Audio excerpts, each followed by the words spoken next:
MDMA-യുമായി യുവാവ് പിടിയിൽ. ആദിനാട് വടക്ക് സ്വദേശി രാഹുലാണ് കരുനാഗപ്പള്ളി പോലീസിന്റെ പിടിയിലായത്. പടനായർകുളങ്ങര മഹാദേവർ ക്ഷേത്രത്തിന് സമീപം പ്രവർത്തിക്കുന്ന മൊബൈൽ ഷോപ്പിൽ നിന്നുമാണ് ഇയാളെ പിടികൂടിയത്.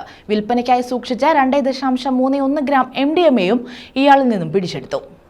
കരുനാഗപ്പള്ളി പടനായർകുളങ്ങര മഹാദേവ ക്ഷേത്രത്തിന് സമീപം പ്രവർത്തിക്കുന്ന മൊബൈൽ ഷോപ്പിൽ നിന്നുമാണ് MDMA-യുമായി യുവാവ് പിടിയിലായത്.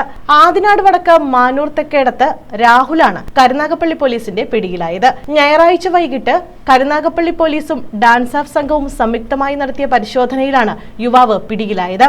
ഇയാളുടെ പക്കൽ നിന്നും സിപ്ലോക്ക് കവറിനുള്ളിൽ വിൽപ്പനയ്ക്കായി കൊണ്ടുവന്ന 2.31 ഗ്രാം MDMA-യും പോലീസ് കണ്ടെടുത്തു. കരുനാഗപ്പള്ളി പോലീസ് ഇൻസ്പെക്ടർ ബിജുവിന്റെ നേതൃത്വത്തിൽ SI-മാരായ ഷമീർ, ഷാജിമോൻ, വേണുഗോപാൽ, CPO-മാരായ ഹാഷിം, രാജീവ് കുമാർ, ശ്രീനാഥ്, ഷാലു എന്നിവരും ഡാൻസ് ഓഫ് സംഘങ്ങളായ രതീഷ്, റിപു, വിനോദ് എന്നിവരുമടങ്ങിയ പോലീസ് സംഘമാണ് ഇയാളെ പിടികൂടിയത്.